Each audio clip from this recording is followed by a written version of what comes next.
नमस्कार दोस्तों, राम राम, जय श्री राम, राधे राधे, जय श्री कृष्णा, हरिओम। आज हम बात करने वाले हैं श्रीमद् भागवत गीता जी के 16वें अध्याय की। इससे पूर्व हमने श्रीमद् भागवत गीता जी के 15वें अध्याय का अध्ययन किया था, जिसका नाम है पुरुषोत्तम योग। और आज हम 16वें अध्याय का अध्ययन करने जा रहे हैं, जिसका नाम है देवासुर स्वयं द्विभाग योग। तो चलिए चलते हैं आगे के अध्ययन की तरफ।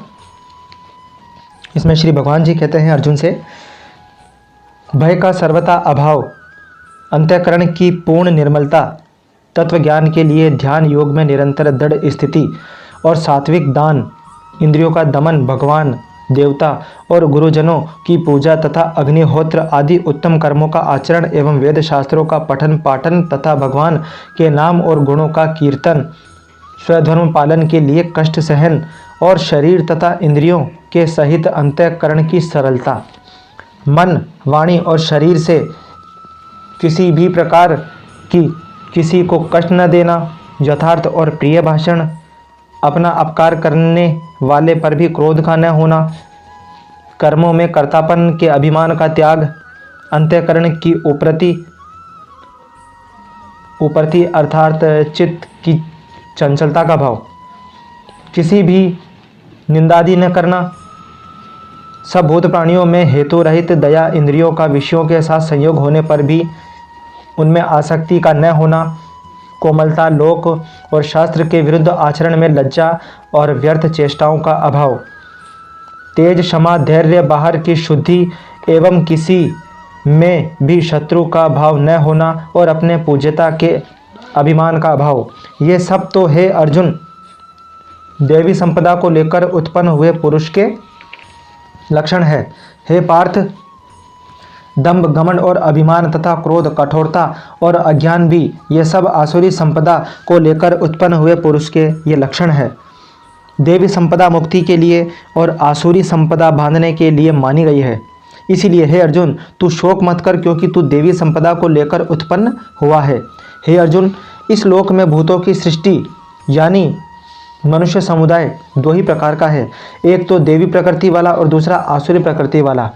उनमें से देवीय प्रकृति वाला तो विस्तार पूर्वक कहा गया, अब तो आसुरी प्रकृति वाले मनुष्य समुदाय को भी विस्तार पूर्वक तो मुझसे सुन ले।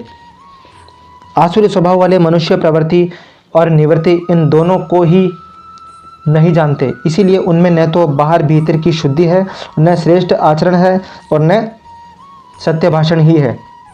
वे आसुरी प्रकृति वाले मनुष्य कहा करते हैं कि जगत आश्रय रहित, सर्वथा असत्य और बिना ईश्वर के अपने आप केवल स्त्री पुरुष के संयोग से उत्पन्न है, अतएव केवल काम ही इसका कारण है, इसके सिवा और क्या है।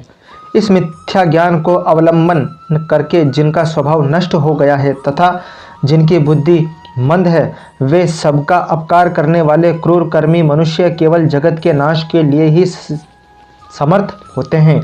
वे दंभ, मान और मद से युक्त मनुष्य किसी भी प्रकार पूर्ण न होने वाली कामनाओं का आश्रय लेकर अज्ञान से मिथ्या सिद्धांतों को ग्रहण करके और भ्रष्ट आचरणों को धारण करके संसार में विचरते हैं अर्थात घूमते हैं, तथा वे मृत्यु पर्यंत रहने वाली असंख्य चिंताओं का आश्रय लेने वाले, विषय भोगों के भोगने में तत्पर रहने वाले और इतना ही सुख है इस प्रकार मानने वाले होते हैं। वे आशा की सैकड़ों फांसियों से बंधे हुए मनुष्य काम क्रोध के परायण होकर विषय भोगों के लिए अन्यायपूर्वक धनादि पदार्थों का संग्रह करने की चेष्टा करते हैं। वे सोचा करते हैं कि मैंने आज यह प्राप्त कर लिया है और अब इस मनोरथ को प्राप्त कर लूँगा, मेरे पास इस समय इतना धन है और फिर भी यह हो जाएगा, वह शत्रु मेरे द्वारा मारा गया और उन दूसरे शत्रुओं को भी मैं ही मार डालूंगा। मैं ईश्वर हूँ, ऐश्वर्य को भोगने वाला हूँ, मैं सब सिद्धियों से युक्त हूँ और बलवान हूँ तथा सुखी हूँ। मैं बड़ा धनी और बड़े कुटुंब वाला हूँ, मेरे समान दूसरा कोई नहीं है। मैं यज्ञ करूँगा, दान दूंगा और आमोद प्रमोद करूँगा। इस प्रकार अज्ञान से मोहित रहने वाले सब अनेक प्रकार के भ्रमित चित्त वाले मोह रूप जाल से समावृत और विषय भोगों में अत्यंत आसक्त असुर लोग महान अपवित्र नरक में गिरते हैं। वे अपने आप को ही श्रेष्ठ मानने वाले घमंडी पुरुष धन और मान के मद से युक्त होकर केवल नाममात्र के यज्ञों द्वारा पाखंड से शास्त्र विधि रहित यजन करते हैं।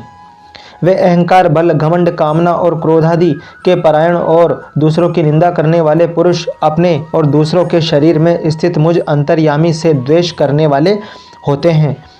उन द्वेष करने वाले पापाचारी और क्रूर कर्मी नराधमों को मैं संसार में बार बार आसुरी योनियों में ही डालता हूँ। हे अर्जुन, वे मूढ़ मुझको न प्राप्त होकर ही जन्म जन्म में आसुरी योनियों को प्राप्त होते हैं, फिर उससे भी अति नीच गति को ही प्राप्त होते हैं, अर्थात घोर नरक में वे पड़ते हैं। काम, क्रोध तथा लोभ ये तीनों प्रकार के नरक के द्वार हैं। आत्मा का नाश करने वाले अर्थात उसको अधोगति में ले जाने वाले हैं, अतएव इन तीनों को त्याग देना चाहिए।